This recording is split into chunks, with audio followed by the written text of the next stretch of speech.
تھا تعلیم کا، اس کو نئے قالب میں پیش کرنے کی کوشش کی۔ جو حضرات تاریخ سے واقف ہیں وہ خوب جانتے ہیں کہ اللہ کے نبی صلی اللہ علیہ وسلم پر اللہ تبارک و تعالی نے کلام پاک اتارا، اور اس میں جو پہلی وحی ہے اس میں اقرأ فرمایا اور قلم کا تذکرہ فرمایا۔ گویا کہ اس امت کو اللہ تبارک و تعالی نے علم کے ساتھ مربوط کیا، اور اس کا نتیجہ یہ ہوا کہ اس کے بعد علم کے سوتے جاری ہوئے۔ اللہ نے حضرت صلی اللہ علیہ وسلم پر جن احسانات کا ذکر فرمایا ہے اس میں خاص تذکرہ علم کا ہے، اور میں نے جو قرآن مجید کی آیت کا ایک حصہ آپ کے سامنے پڑھا وہ اسی کی طرف اشارہ ہے کہ وَعَلَّمَكَ مَا لَمْ تَكُنْ تَعْلَمُ وَكَانَ فَضْلُ اللَّهِ عَلَيْكَ عَظِيمًا، کہ آپ جو جانتے نہیں تھے اللہ نے وہ آپ کو سکھایا۔ آپ صلی اللہ علیہ وسلم نبی امی تھے، اور اللہ نے آپ کو اس قوم کی طرف بھیجا جو قوم بھی امی تھی۔ لیکن عجیب بات ہے، اور یہ اعجاز ہے قرآن مجید کا، اور اللہ کا فیصلہ تھا یہ کہ جو قوم امی تھی اور اللہ تبارک و تعالیٰ نے اسی قوم میں انہی میں سے ایک نبی بھیجا جو نبی امی تھا، اللہ نے اس نبی امی کے ذریعے ساری دنیا کو علم سے بھر دیا۔ یہ اعجاز قرآنی بھی ہے، اور اللہ کے نبی صلی اللہ علیہ وسلم کا ایک کھلا ہوا معجزہ بھی ہے، اور اللہ نے ہر قوم کو ایک ان کے نبی کے ذریعے معجزہ دیا، نبی کو معجزہ ملا اور قوم کے سامنے وہ چیزیں آئیں۔ حضرت موسیٰ علیہ السلام کا زمانہ جادو کا تھا، تو اللہ تبارک و تعالیٰ نے حضرت موسیٰ علیہ السلام کو عصا دیا اور ید بیضا دیا، اور ایسی بہت سی چیزیں اللہ نے خاص عطا فرمائیں معجزے کے طور پر، جو ایک طرح سے اگر دیکھیے تو جادو کا ایک توڑ تھا۔ حضرت عیسیٰ علیہ السلام کو بھی اللہ تبارک و تعالیٰ نے خاص معجزہ دیا کہ وہ اگر مردے پر ہاتھ پھیر دیں تو زندہ ہو جائے، بالکل مرنے والا آدمی ہے اس پہ ہاتھ پھیر دیں تو شفا ہو جائے۔ اور یہ بات کہی جاتی ہے کہ حضرت عیسیٰ علیہ السلام کے دور میں یہ ایک طب کا زمانہ تھا، اطباء کی اور حکماء کی کثرت تھی۔ آج کے زمانے میں جن کو ڈاکٹرز کہتے ہیں، وہ ڈاکٹروں کا زمانہ تھا، بڑے ماہر ڈاکٹر اور حکیم ہوا کرتے تھے۔ اللہ نے حضرت عیسیٰ علیہ السلام کو اسی کے مشابہ معجزہ دیا۔ لیکن آپ غور کیجئے، عجیب بات ہے یہ کہ اللہ نے قوم امی میں نبی امی کے ذریعے سے بالکل برخلاف علم کے سوتے جاری فرمائے، اور علم کے اللہ نے جو سوتے جاری فرمائے وہ اس لیے جاری فرمائے کہ آپ صلی اللہ علیہ وسلم کی جو بعثت تھی وہ قیامت تک کے لیے تھی۔ اللہ تبارک و تعالیٰ کو یہ اس علم کے ذریعے سے قیامت تک جو انسان آنے والے ہیں ان تمام انسانوں کے لیے اللہ کی طرف سے انتظام تھا یہ کہ ان کو ایک رہنمائی ملے، اور علم کے ایسے حقائق ان کے سامنے آئیں جو حضرت آدم علیہ السلام سے لے کر اور حضرت عیسیٰ علیہ السلام تک مختلف شکلیں جو اس کی رہی ہیں ان تمام شکلوں کی اس کے اندر جامعیت ہو۔ تو آپ صلی اللہ علیہ وسلم کے ذریعے سے اللہ نے علم کے ایسے سوتے جاری فرمائے۔ آپ جانتے ہیں کہ حضرت آدم علیہ السلام کے بارے میں اللہ کیا فرماتا ہے؟ وَعَلَّمَ آدَمَ الْأَسْمَاءَ كُلَّهَا ثُمَّ عَرَضَهُمْ عَلَى الْمَلَائِكَةِ فَقَالَ أَنبِئُونِي بِأَسْمَاءِ هَؤُلَاءِ إِن كُنتُمْ تَعْلَمُونَ قَالُوا لَا عِلْمَ لَنَا إِلَّا مَا عَلَّمْتَنَا إِنَّكَ أَنْتَ الْعَلِيمُ الْحَكِيمُ۔ یہ انسان کا جو سب سے بڑا شرف تھا اللہ نے اس کو بیان فرمایا کہ جب فرشتوں نے یہ بات کہی کہ اللہ تو نے ایسی مخلوق پیدا کر دی کہ زمین میں فساد مچائے گی، خون بہائے گی، اور اے اللہ تیری تسبیح کے لیے اور تحمید کے لیے تو ہم کافی تھے، کیا ضرورت تھی اس مخلوق کی؟ اللہ تبارک و تعالی نے کیا فرمایا؟ ہم ایسی مخلوق پیدا کرنے والے ہیں کہ اللہ نے گویا یہ فرمایا کہ ہم نے اس کو علم کے اس میدان میں کھڑا کر دیا ہے، علم کی وہ بلندیاں اس کو دے دی ہیں جو اور کسی مخلوق کے پاس نہیں۔ اور بطور دلیل کے اللہ تبارک و تعالی نے دکھایا کہ حضرت آدم کو تمام چیزوں کے اسماء، مسمیات، خصائص ساری چیزیں بتا دی، اور اس کے بعد فرشتوں سے کہا کہ اب بتاؤ کیا آدم جن چیزوں کو جانتے ہیں اور بتا رہے ہیں تم ان چیزوں سے واقف ہو، تم جانتے ہو ان کو؟ تو فرشتوں نے کہا کہ لا علم لنا الا ما علمتنا، ہمیں کیا پتہ، ہم تو کچھ بھی نہیں جانتے، جتنا تو نے ہمیں سکھا دیا اتنا ہی ہم جانتے ہیں۔ وہاں پر اس انسان کی جو برتری تھی، اللہ نے وہ برتری فرشتوں کے سامنے بھی ثابت کر دی۔ تو اللہ نے حضرت آدم علیہ السلام کو وہ علم عطا فرمایا۔ اگر ہم یہ کہیں آج کی اس اصطلاح میں، ہم جس کو دنیا کا علم کہتے ہیں، اللہ نے آدم علیہ السلام کو سب سے پہلے وہ دنیا کا علم دیا، اور اس دنیا کے علم سے پہلے اللہ تبارک و تعالیٰ نے ان کو مقام عطا فرمایا، تمام انسانوں کا باپ بھی بنایا، اور انسانوں کی نجات کا جو راستہ ہے، جو ذریعہ ہے، اللہ تبارک و تعالیٰ نے سب سے پہلے حضرت آدم علیہ السلام کو طریقہ بتایا کہ اب دنیا میں وہ آئے، اور یہ کشمکش شروع ہوئی انسان میں اور شیطان میں، اور شیطان نے طے کیا کہ ہم انسانوں کو بہکائیں گے، تو اللہ نے آدم علیہ السلام کو راستہ بتایا کہ کون سا راستہ ہے جس پر چل کر انسان کامیابی کی منزلیں طے کر سکتا ہے، اور اس کو وہ جنت کا راستہ مل سکتا ہے جس کے ذریعے سے وہاں سرخرو ہو سکتا ہے۔ تو آدم علیہ السلام کو اللہ تبارک و تعالیٰ نے دونوں باتیں عطا فرمائیں، ایک طرف وہ نبی تھے اللہ کے، اور دنیا میں آئے تو اس نظام عالم کو لے کر آئے جو کامیابی کا نظام، سب سے بڑھ کر جو ہمارے لیے بنیادی حیثیت رکھنے والی چیز ہے کہ یہ دنیا حقیقت میں آخرت کی کھیتی ہے۔ اگر ہم یہ کھیتی کرنا نہ جانیں تو ہمیں آخرت میں کیا ملے گا؟ تو دنیا کی جو اصل اس کے وجود کا بنیادی مقصد ہے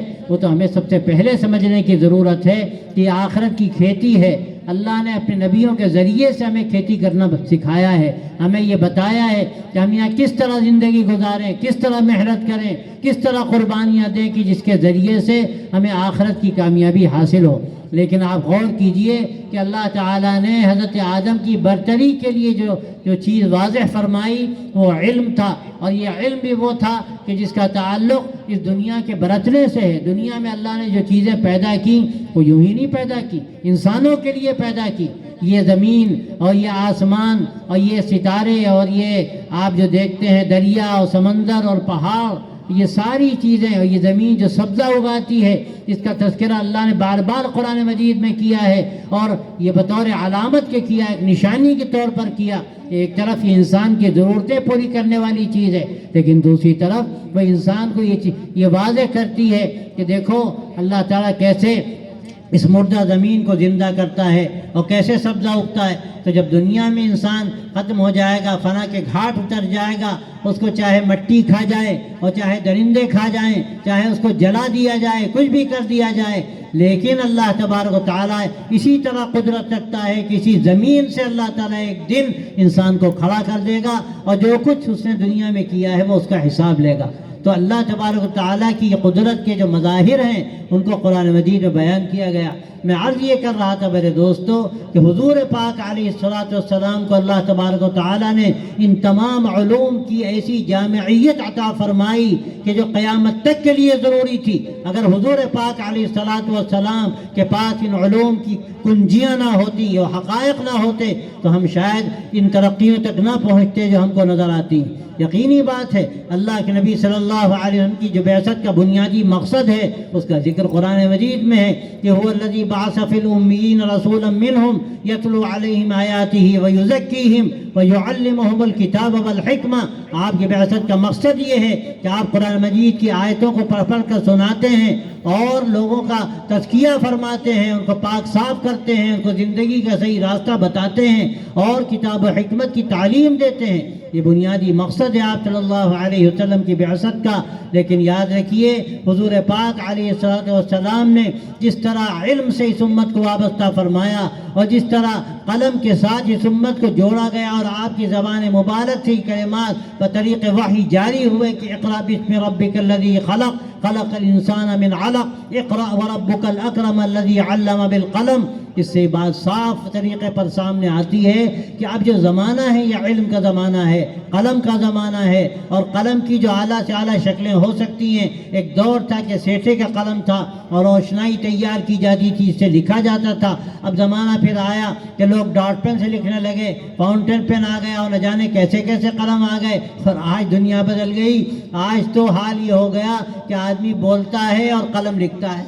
آدمی بولتا ہے اور قلم لکھتا ہے۔ آپ جانتے ہیں کہ موبائل میں اور کمپیوٹر میں ایسی شکلیں آ گئی ہیں کہ آپ بولتے جائیے اور وہ آپ کا جو کمپیوٹر ہے یا اس کی جو بھی شکلیں ہیں وہ قلم بند کرتی چلی جائیں گی، وہ چیز تحریر میں آتی چلی جائے گی۔ اور یہ آج کی بات ہے، ابھی بات کہی جا رہی تھی آگے 10 سالوں میں 20 سالوں میں اگر اللہ نے دنیا مقدر کی ہے کہاں تک انسان جائے گا ابھی کوئی فیصلہ نہیں ہو سکتا۔ لیکن اصل بات میں جو کہنا چاہتا ہوں میرے دوستو وہ یہ ہے کہ اللہ تبارک و تعالیٰ نے اس دور اول میں علم کی کوئی تقسیم نہیں فرمائی تھی، وہ علم ایک اکائی تھا۔ ہمارے حضرت مولانا علی میاں رحمۃ اللہ علیہ بار بار یہ بات کہتے تھے کہ علم ایک اکائی ہے۔ ہاں یہ اپنی جگہ حقیقت ہے کہ جو علم ہمیں خدا سے جوڑے، جو علم ہمیں آخرت کی کامیابی کا راستہ بتائے، جو علم ہمیں صحیح زندگی دے، یقیناً وہ علم کی وہ اعلیٰ ترین قسم ہے۔ قسمیں ہو سکتی ہیں لیکن علم گویا کہ ایک ہے۔ علم جاننے کو کہتے ہیں لیکن وہ جاننا جو آخرت کی کامیابی کا راستہ ہمیں بتائے وہ اعلیٰ ترین شکل ہے علم کی۔ لیکن اس کے بعد جو شکلیں علم کی آتی ہیں جس سے ہمیں دنیا کی بہت ساری وہ حقیقتیں معلوم ہوتی ہیں جو اللہ نے رکھی ہیں۔ اگر اللہ نے ان پودوں میں وہ شفا نہ رکھی ہوتی جس کو ہم تلاش کرتے ہیں، حکیم کا کام اور ڈاکٹر کا کام یہ نہیں ہے کہ دوا وہ کہیں سے پیدا کر دے، وہ پیدا کرنے والا نہیں ہے۔ دوا تو اللہ نے پیدا کی، وہ دریافت کرنے والا ہے۔ اللہ کی قدرتوں کو تلاش کرنا، اللہ کی نشانیوں کو تلاش کرنا اور سائنسی تحقیقات کرنا اور ان حقائق کے ذریعے سے اللہ کو پانا، یہ تو قرآن مجید کہتا ہے انما یخشی اللہ من عبادہ العلماء۔ اس کا کیا مطلب ہے؟ اللہ سے ڈرنے والے کون ہیں؟ جو اللہ کے جاننے والے ہیں۔ اس میں یہ حقیقت بھی بیان کی گئی۔ اگر جاننے والے جو یہاں موجود ہیں علماء بھی ہیں اور حفاظ بھی ہیں، اس آیت کے آگے پیچھے اگر وہ پڑھیں تو وہاں کن چیزوں کا تذکرہ ہے؟ وہاں اگر دیکھا جائے تو سائنسی چیزوں کا تذکرہ ہے، اللہ کی نشانیوں کا تذکرہ ہے، اللہ کی قدرت کا تذکرہ ہے کہ آدمی جب اللہ کی نشانیوں پر غور کرتا ہے تو اللہ تعالیٰ حقائق کھولتا ہے، اللہ کی معرفت ملتی ہے۔ لیکن آدمی آنکھیں کھول کر چلے، آپ جانتے ہیں جو لوگ چاند پر گئے، جو لوگوں نے آگے ستاروں پر کمندیں ڈالیں اور وہاں بہت سے حقائق ان کے سامنے آئے، بعض وہ لوگ تھے جنہوں نے آنکھیں کھولی، اللہ نے ان کے دل کی آنکھیں کھولیں، اللہ نے ان کو ہدایت دی۔ کتنے ڈاکٹرز ہیں جب انہوں نے دیکھا کہ قرآن مجید نے آج سے 1400 سال پہلے یہ تخلیق کا جو تدریج ہے، اس کی جو مراحل ہیں، اس کا جو تذکرہ قرآن مجید میں ہے، ان کی عقلیں دنگ رہ گئیں کہ 1400 سال پہلے کتنے پردوں میں جو ایک نظام جاری ہے اللہ تبارک و تعالیٰ کی قدرت کا، قرآن مجید اس کو آج سے کتنے پہلے بیان کر رہا ہے۔ یہ کون بیان کرے گا؟ جو اندر کے تمام چیزوں سے واقف۔ وہ زمانہ مشینوں کا نہیں تھا، وہ زمانہ ایسی چیزوں کا نہیں تھا کہ آدمی اس طرح کی ڈھکی چھپی چیزوں کو جان لے، لیکن آج زمانہ مشینوں کا ہے۔ عالم الغیب آج بھی کوئی نہیں ہے۔ اگر کوئی دھوکہ کھا جائے اور سوچے کہ ڈاکٹر نے کیسے بتا دیا لڑکا ہے کہ لڑکی ہے، قرآن تو کہتا ہے کہ کوئی نہیں جانتا کہ پیٹ میں رحم مادر میں کیا ہے، تو آج بھی کوئی نہیں جانتا۔ جو مشینوں سے نہیں دیکھتا وہ بغیر دیکھے بتا کے دیکھے کہ پیٹ میں کیا ہے، وہ تو مشینوں سے جھانک کر آدمی دیکھتا ہے، تو وہ غیب کا علم نہیں ہے، وہ تو آدمی اپنی آنکھوں سے دیکھتا ہے تو بتاتا ہے۔ تو میرے دوستو یہ اللہ تبارک تعالیٰ کی قدرت کے مظاہر ہیں جس کو دیکھ کر آدمی اللہ تک پہنچتا ہے۔ تو یہ جو سائنس کا علم ہے، جغرافیہ کا علم ہے اور یہ کونیات کا علم ہے، یہ کوئی معمولی چیز نہیں ہے۔ اگر آدمی آنکھیں کھول کر ان میں آگے بڑھتا ہے تو اسے اللہ کی معرفت اس کو حاصل ہوتی ہے۔ لیکن افسوس کی بات یہ ہے کہ آج اس گھٹا ٹوپ اندھیرے میں، جس کو کہنے والے نے کہا کہ اندھیر ہو رہا تھا بجلی کی روشنی میں، اکبر الہ آبادی کا شعر ہے، یہ حقیقت ہے کہ آج بجلی کی روشنی میں اندھیر ہو رہا ہے۔ آدمی اپنی آنکھیں بند کر لیتا ہے، روشنی اس کو نظر آتی ہے لیکن وہ دیکھنا نہیں چاہتا۔ جو ضد پر آمادہ ہو جائے، دھرمی اس کے اندر پیدا ہو جائے، اس کو کون ہدایت دے سکتا ہے؟ اور قرآن مجید میں جس کا بھی تذکرہ ہے سواء علیہم انذرتہم ام لم تنذرہم لا یؤمنون ان الذین کفروا سواء علیہم، جنہوں نے ڈھٹائی طے کر لی ہے، انکار طے کر لیا ہے، اس کا ترجمہ یہی ہے، جنہوں نے انکار طے کر لیا ہے، گویا آنکھیں موند لی ہیں، آپ ان کو ڈرا نہیں سکتے۔ آپ ڈرائیں بھی تو ان پر کوئی اثر پڑنے والا نہیں۔ آپ سب جانتے ہیں کوئی سو رہا ہو آپ جگائیے وہ جاگ جائے گا، لیکن وہ سوتا بنا ہو اس کا آپ 10 دفعہ جگائیے اور بالٹی پوری انڈیل دیجیے اس کے پاس، اس کے اوپر، لیکن وہ جاگنا ہی نہیں چاہتا، اس کو کون جگا سکتا ہے؟ تو آج حقیقت یہ ہے کہ دنیا گویا کہ آنکھیں موندے ہوئے ہے اور وہ طے کر چکی ہے کہ ہمیں اپنی آنکھیں بند رکھنی ہے، ہمیں اپنے آپ کو تاریکی میں رکھنا ہے۔ لیکن اللہ تبارک و تعالیٰ نے اپنے نبیوں کے ذریعے سے یہ روشنی کا انتظام فرمایا، اور آپ حضرات علماء اور دین کے جاننے والے، قرآن و حدیث کا علم حاصل کرنے والے، سچی بات یہ ہے کہ روشنی ان کے پاس ہے۔ اس روشنی کے ذریعے سے اگر ان اندھے بہروں کو بھی کچھ پتہ چل جائے کہ اللہ نے ہمارے سامنے کیسے کیسے دلائل رکھے ہیں، کیسے کیسے حقائق رکھے ہیں، آنکھیں کھولنے والی چیزیں رکھی ہیں کہ اگر آدمی ذرا بھی آنکھیں کھول لے تو اس کو ساری چیزیں نظر آ جائیں گی، اللہ کی قدرت کیا ہے، اس کی خلاقیت کیا ہے، اور اس کے تصرفات کیا ہیں، وہ دنیا کس طرح چلا رہا ہے، اور ہمیں کس طرح سے اس کی بات پر یقین کرنا چاہیے، اس کی ذات پر یقین کرنا چاہیے، اور اس نے جو زندگی کا ہمیں راستہ بتایا ہمیں اس راستے کو اختیار کرنا چاہیے۔ تو جو دور اول تھا، اس دور اول میں اگر آپ دیکھیے تو ساری چیزیں تھیں جو علم میں شامل تھیں، اور پھر حضرات صحابہ رضی اللہ عنہم کے زمانے میں، اور اس کے بعد جو زمانہ آیا، چاہے خلافت اموی کا زمانہ ہو، پھر خلافت عباسیہ کا زمانہ ہو، آپ دیکھیے اس دور میں کیسے کیسے مدرسے قائم ہوئے، کیسی کیسی دانشگاہیں اور کیسی کیسی رصدگاہیں قائم ہوئیں، اور پھر علم کے میدان میں مسلمانوں نے ترقی شروع کی۔ آپ جانتے ہیں اس دور میں انہی مدرسوں کے فارغ ہونے والے کتنے بڑے بڑے سائنسداں اور کتنے بڑے بڑے ڈاکٹرز اور کتنے بڑے بڑے انجینئرز اور کتنے بڑے بڑے مختلف علوم کے ماہرین پیدا ہوئے۔ آج جو بڑے بڑے نام ہیں جن کو آج یورپ میں بھی مانا جاتا ہے، اور ان کے ان بنیادی کاموں کو آج بھی بنیاد سمجھا جاتا ہے، تو اس کا اعتراف کیا ہے یورپ نے۔ اگر مسلمانوں کی وہ ترقیاں نہ ہوتی تو ہم کم از کم 300 سال پیچھے ہوتے۔ آپ تصور کیجئے آج کے 300 سال پہلے کی دنیا کیا تھی، ہمارے پاس کچھ نہ ہوتا، شاید یہ لائٹ بھی نہ ہوتی، لیکن مسلمانوں نے جو ترقیاں کی، اور میں تو سمجھتا ہوں کہ ساری ترقیاں سچائی یہ ہے کہ حضور پاک علیہ الصلوۃ والسلام کا صدقہ ہے۔ اگر یہ وحی نازل نہ ہوتی، اقرأ باسم ربک الذی خلق کی، اگر اللہ تعالیٰ کی طرف سے اعلان نہ ہوتا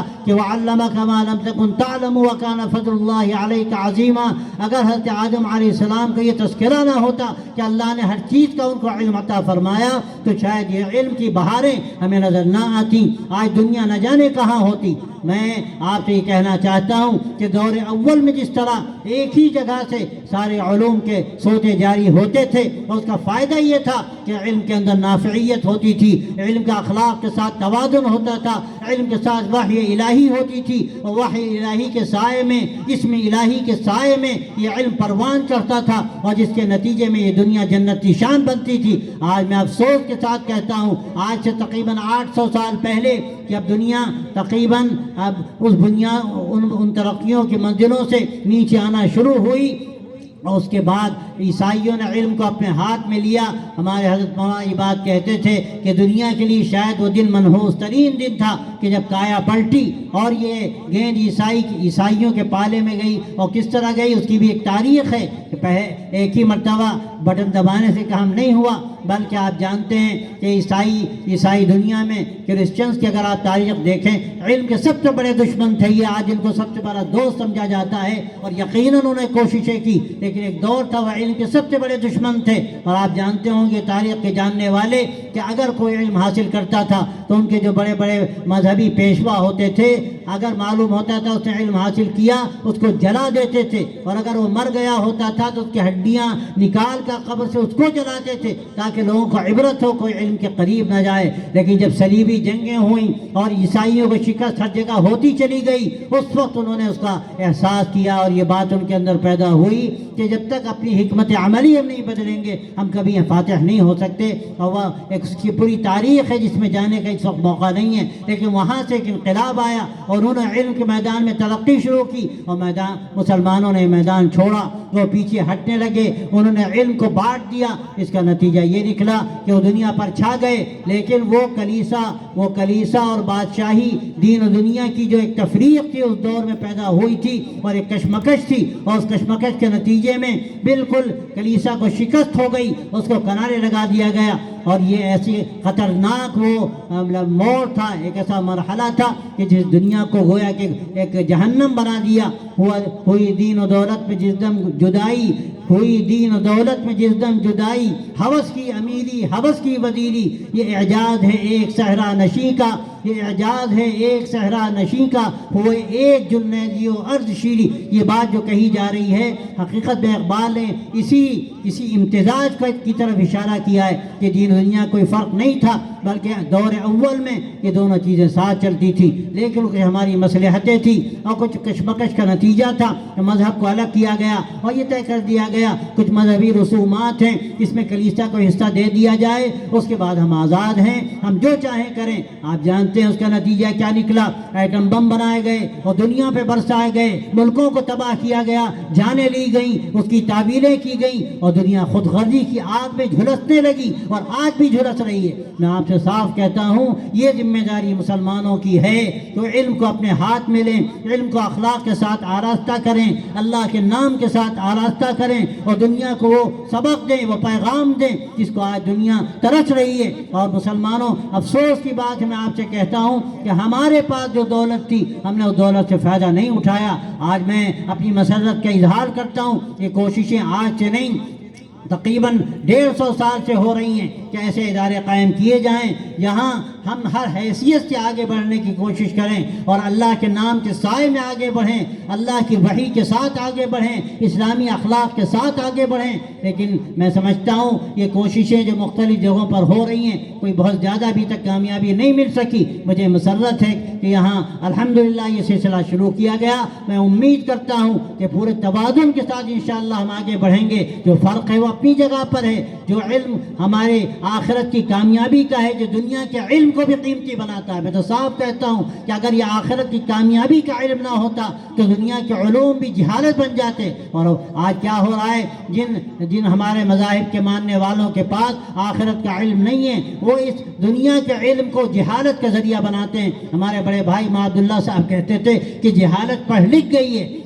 پہلے چور ہوتا تھا وہ گرا کٹی کرتا تھا، آج ڈاکٹر ہے اگر اس کے پاس ایمان اور اخلاق نہیں ہے تو کڈنی چراتا ہے. اخبار میں آپ دیکھتے ہیں اور میڈیا میں وہ چیزیں آتی ہیں کہ ڈاکٹر کڈنی چرا رہا ہے اور اعضائے جسم چرا رہا ہے اور یہ شکلیں بدل گئیں، گویا کہ جہالت پڑھ لکھ گئی. جو پہلے گراکٹ ہوا کرتے تھے وہ ایک اعلیٰ شکل سامنے آ گئی، اس کے علاوہ کچھ بھی نہیں. اس کا سبب کیا ہے؟ اس کا سبب صرف یہ ہے کہ جو علم ان کے پاس ہے وہ جہالت پر مبنی ہے، وہ اللہ کے سائے، اللہ کے نام کے سائے کے ساتھ نہیں ہے. آپ کی ذمہ داری تھی، ہمیں خوشی ہے کہ الحمدللہ آپ نے کوشش شروع کی، اس میں ہم آگے بڑھیں گے، ترقی کریں گے تو اس کے اثرات آپ کو نظر آئیں گے. کہ اپنی جگہ حقیقت ہے کہ جو ہمارے پرائمری درجات ہیں اور ثانوی درجات ہیں اس میں تو ہمیں مشترک تعلیم دینی چاہیے. دین کا علم بنیادی حیثیت رکھتا ہے اور دین کے علم سے پہلے جو علوم عالیہ کہلاتے ہیں وہ حدیث کا علم ہو، قرآن مجید کا علم ہو، اس سے پہلے جو علوم عالیہ کہلاتے ہیں وہ صرف و نحو کا علم ہو، بلاغت کا علم ہو یا منطق و فلسفے کا علم ہو. میں کہتا ہوں کہ سارے علوم ظاہر ہے کہ علوم عالیہ کے درجے کے نہیں، ان کے خادم ہیں. اسی طرح جو فلسفہ و منطق کا ایک زمانہ گزرا ہے اور آپ اگر درس نظامی کی تاریخ دیکھیں تو فلسفے و منطق سے بھری ہوئی نظر آتی ہے ابتدائی دور میں. پھر آہستہ آہستہ حدیث کی کتابیں پڑھائی گئی ہیں. ہمارے بہت سے محققین نے اور علماء نے یہ بات کہی کہ اگر فلسفہ و منطق کی جگہ ہم نئی سائنس ان کو پڑھاتے جس کو جدید سائنس کہتے ہیں، جو فلسفہ قدیم ہے اس کو چھوڑ کر چند اصطلاحات جو پڑھا دی جائیں، اس کے علاوہ فلسفہ جدید پڑھائے جائے، طب جدید پڑھائی جائے تو یقیناً یہ چیزیں ایسی ہیں کہ جس سے ہم کو دنیا برتنے میں بھی آسانی ہوگی اور ہمارے اندر پھر ایسی صلاحیت پیدا ہوگی کہ ہم ہر طبقے سے بات کر سکتے ہیں. ہم نے اس کے ساتھ جو دین کا علم حاصل کیا اور پھر ہم نے جو بات ابھی عرض کی کہ پرائمری درجات ہو پھر ثانوی درجات ہو مشترک تعلیم ہوگی، لیکن آگے چل کر اسپیشلائزیشن کا دور ہے، اختصاص کا دور ہے. پھر کوئی محدث بنے گا، کوئی مفسر بنے گا، کوئی مفتی اور فقیہ بنے گا اور کوئی لائر بنے گا، کوئی انجینئر بنے گا، کوئی ڈاکٹر بنے گا یا اور کسی میدان میں جائے گا. تو یہ اختصاص کا جو نظام ہے اس میں ظاہر ہے کہ اشتراک نہیں چل سکتا. اشتراک ابتدائی دور میں چل سکتا ہے. ہمیں ان باتوں کو بھی سمجھنا چاہیے اور پورے توازن کے ساتھ انشاءاللہ ہم اگر آگے بڑھیں گے تو اس کے اچھے نتائج ہمارے سامنے آئیں گے. مجھے خوشی ہے کہ یہ کوشش یہاں کی جا رہی ہے. ہمارے محترم مولانا رفیق صاحب، اس سے ہمارا بہت پرانا تعلق ہے، میرا خیال ہے 25-30 سال ہو گئے.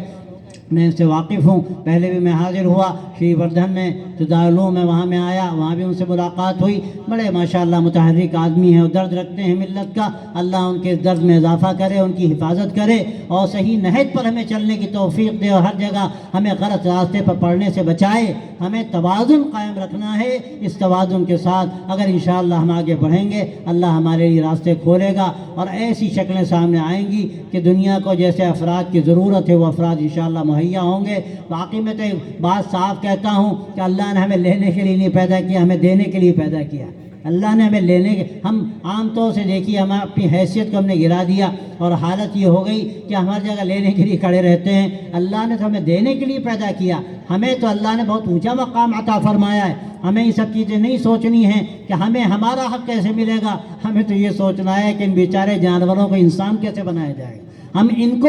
وہ جوہر کیسے دیں گے, وہ انسانیت و محبت کی باتیں ہم ان تک کیسے منتقل کریں گے جس کی آج ساری انسانیت کو ضرورت ہے. یہ ہمارا سب سے بڑا سرمایہ ہے, یہ ہمارا سب سے بڑا سرمایہ ہے. آپ ہرگز یہ نہ سوچئے کہ آپ کو ملازمت مل جائے گی, آپ کو کوئی عہدہ مل جائے گا, آپ کو دنیا مل جائے گی. آپ یہ سوچئے کہ آپ یہ علم اس لیے حاصل کر رہے ہیں تاکہ آپ لوگوں سے آنکھوں میں آنکھیں ڈال کے بات کر سکیں, آپ لوگوں کی رہنمائی کر سکیں, آپ لوگوں کی صفوں میں گھس سکیں اور اپنی افادیت ثابت کر سکیں. یہ علم حقیقت پہ یاد رکھیے نافعیت کے ساتھ اپنی بلندیوں تک جاتا ہے. اگر علم ہو لیکن اس کے اندر نافعیت نہ ہو تو اس علم کی کوئی حقیقت نہیں. اس لیے میں آپ سے یہ بات بھی صاف کرنا چاہتا ہوں, آپ کسی عہدہ حاصل کرنے کے لیے, کسی ملازمت کے لیے علم حاصل نہیں کر رہے. آپ ایک داعی کی حیثیت سے, ایک مومن کی حیثیت سے, اللہ کی ذات پر یقین رکھنے والے ایک انسان کی حیثیت سے, اور خاص طور سے اگر آپ نے علم دین حاصل کیا, آپ دینے والے ہیں, آپ لوگوں کی رہنمائی کرنے والے ہیں, اللہ آپ کی گودوں کو بھر دے گا.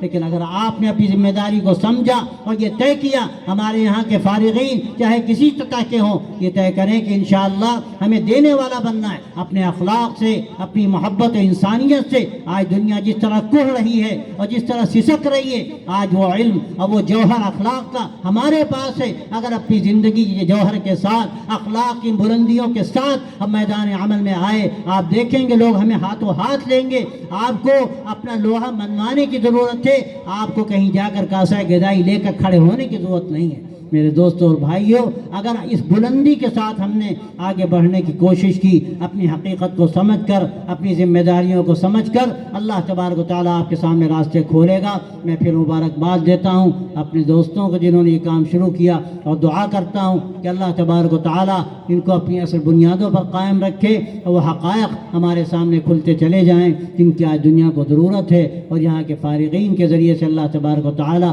اس جامعیت کے نمونے ہمارے سامنے لائے کہ جس سے لوگ دیکھیں کہ حقیقت کیا ہے اور اسلام کی صحیح زندگی کیا ہے.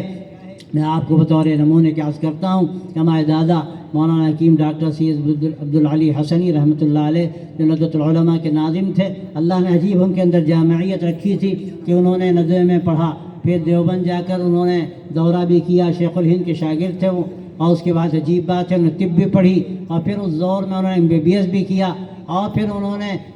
یہ بھی ہومیوپیتھک بھی پڑھی. ساری چیزوں کا اس طرح انہوں نے جمع کیا جو بہت کم ہوتا ہے. اور عجیب بات ہے اپنے پورے ملی دینی تشخص کے ساتھ, دینی تشخص ہی نہیں, اپنی اس بزرگی کے ساتھ کہ لوگ کہتے ہیں کہ وہ مسجد میں امامت کرتے تھے اور پھر آ کے مطلب میں بیٹھتے تھے, لوگ ان کو دیکھتے تھے, ایسے نورانی چہرہ ان کا تھا کہ ان کو دیکھ کر کبھی کبھی لوگ نسخہ لکھواتے تھے, اور بجائے دوا لینے کے جا کے نسخہ کھول کے پی لیتے تھے کہ اسی سے شفا ہو جائے گی. ایسا اللہ نے ان کے اندر روحانیت اور ایمان رکھا تھا. لیکن اس کے ساتھ ساتھ یہ ساری چیزیں, ان کا قصہ بھی ہے کہ وہ میڈیکل کالج میں امتحان دے رہے تھے اور شیروانی پہنتے تھے, اور نصف ساق تک ان کا پائجامہ ہوتا تھا, بالکل شرعی لباس. تو نماز کا وقت ہوا, وہیں امتحان حال میں انہوں نے شیروانی اتاری اور نیت باندھ لی. انگریز وہاں اس وقت گشت کر رہا تھا, وہ آیا, اس نے آ کر کہا کہ مسٹر حسنی اگر تم کہتے تو ہم جا نماز کا انتظام کر دیتے. اس دور کی بات تھی, اس وقت قدریں تھیں, لیکن ہمارے افراد میں بھی اللہ نے کیسا ایمان رکھا تھا کہ آج اچھے اچھے لوگ بعض مرتبہ یہ جرأت نہیں کر پاتے. تو میرے دوستو یہ نمونے پہلے بھی تھے اور آج بھی انشاءاللہ یہ نمونے ہمارے سامنے آ سکتے ہیں, تو یقیناً اس سے ہمیں فائدہ ہوگا, ملت کو فائدہ ہوگا. اللہ تبارک و تعالیٰ آپ کے آنے کو قبول فرمائے, آج کی اس اجلاس کو قبول فرمائے اور خیر و برکت کا ذریعہ بنائے. وآخر دعوانا ان الحمد للہ رب العالمین.